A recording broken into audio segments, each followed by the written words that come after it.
জানিয়ে দেব গুরুত্বপূর্ণ আপডেট আন্তর্জাতিক সংবাদ। শুরুতেই সংবাদ শিরোনাম, পরে বিস্তারিত।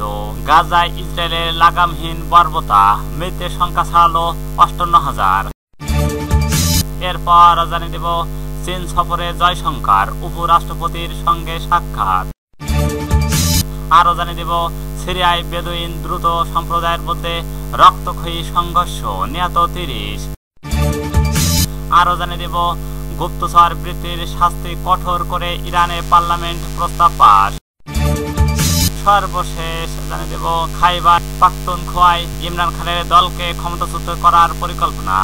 এতক্ষণ শুনছিলেন সংবাদ শিরোনাম, এবার বিস্তারিত। তার আগে অনুরোধ থাকবে আজকের এই ভিডিও সম্পর্কে আপনার মূল্যবান মতামত। ভিডিও ভালো লাগলে লাইক, কমেন্ট ও শেয়ার করে সবাইকে দেখা শুরু করে দিন।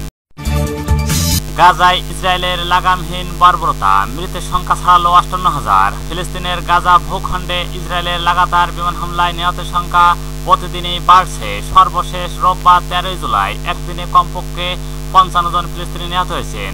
এর মধ্য দিয়ে গাজায় ইসরায়েলি সামরিক অভিযানে প্রাণহানির সংখ্যা বেড়ে দাঁড়িয়েছে ৫৮,০২৬ জনে, যার অর্ধেকের বেশি নারী ও শিশু। এই সব তথ্য নিশ্চিত করেছে ফিলিস্তিনের স্বাস্থ্য মন্ত্রণালয় এবং সংবাদ মাধ্যম আল জাজিরা। সর্বশেষ হামলায় ইসরায়েল বাহিনী গাজার জনবহুল বাজার, একটি পানির সংস্থল সহ একাধিক স্থানে বোমাবর্ষণ চালায়। গাজা শহরের একটি বাজারে হামলার প্রাণ হারিয়েছেন অন্তত ১৭ জন, যাদের একজন ছিলেন স্থানীয়ভাবে পরিচিত চিকিৎসক ডক্টর আহমেদ কান্দিল। এদিকে মধ্য গাজার নুসরাত শরণার্থী শিবিরে পানির সংকট সংগ্রহস্থলে ক্ষেপণাস্ত্র হামলায় নিহত হয়েছেন ৬ জন, শিশু অন্তত ১০ জন। প্রত্যক্ষদর্শীরা জানিয়েছেন ঘটনার সময় শিশুরা পানির জন্য লাইনে দাঁড়িয়েছিল, তখনই সেখানে ইসরায়েল ক্ষেপণাস্ত্র আঘাত হানে। ইসরায়েল সেনাবাহিনীর দাবি তাদের লক্ষ্য ছিল একজন যোদ্ধা, কিন্তু কারিগরি ত্রুটির কারণে ক্ষেপণাস্ত্র লক্ষ্যভ্রষ্ট হয়। তবে তাদের এই বক্তব্যের সত্যতা স্বাধীনভাবে যাচাই করা সম্ভব হয়নি। গাজার পানির সংকটে এখন চরমে, বিদ্যুৎ জ্বালানি সরবরাহ বন্ধ থাকায় প্রায় সব পানি শোধন ও নিষ্কাশন কেন্দ্র বন্ধ হয়ে গেছে। ফলে বাসিন্দারা বাধ্য হয়ে সীমিত কিছু পানি কেন্দ্রে দীর্ঘ পথ পাড়ি দিয়ে যাচ্ছেন এবং সেখানে হামলার ঝুঁকিও বাড়ছে।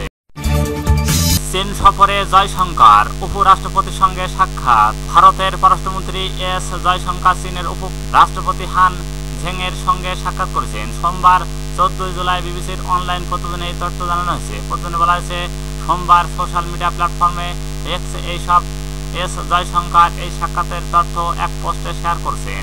এস জয়শঙ্কর বলেন, আমরা আমাদের দ্বিপাক্ষিক সম্পর্কে উন্নতির উপর জোর দিয়েছি।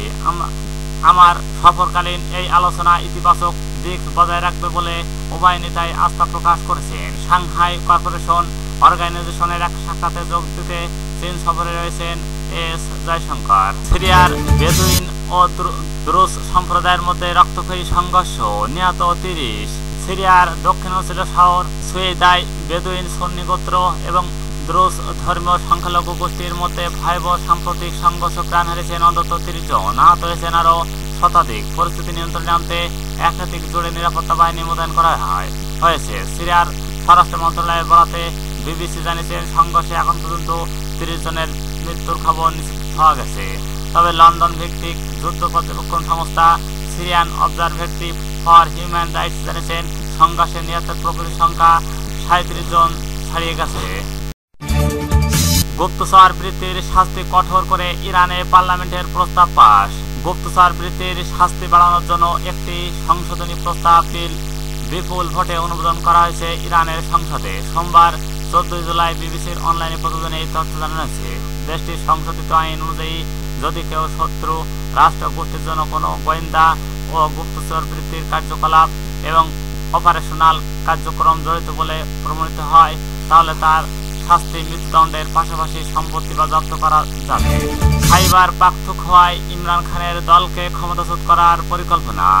পাকিস্তানের খাইবার পাখতুনখোয়া প্রদেশে ক্রিকেট বিশ্বকাপ জয়ী অধিনায়ক ইমরান খানের দল পাকিস্তান তেহরিক ইনসাফ পিটিআই সরকারের পতন ঘটাতে বিরোধী দলগুলো চূড়ান্ত আলোচনা পর্যায়ে পৌঁছেছে। রোববার ১৩ জুলাই একাধিক সূত্র বিষয়টি নিশ্চিত করেছে। প্রদেশের গভর্নর ফয়সাল করিম কুন্ডি, কাশ্মীর ও গিলগিট বালতিস্তান ও বিষয়ক ফেডারেল মন্ত্রী আমির মোকাম এবং স্বরাষ্ট্রমন্ত্রী বিষয়ক প্রধানমন্ত্রীর উপদেষ্টা পারভেজ খাটক সম্প্রতি একাধিক আনুষ্ঠানিক ও বৈঠক করছেন। এই বৈঠকগুলোতে পিটিআই সরকারকে হটানোর সম্ভাব্য কৌশল নিয়ে আলোচনা হয়।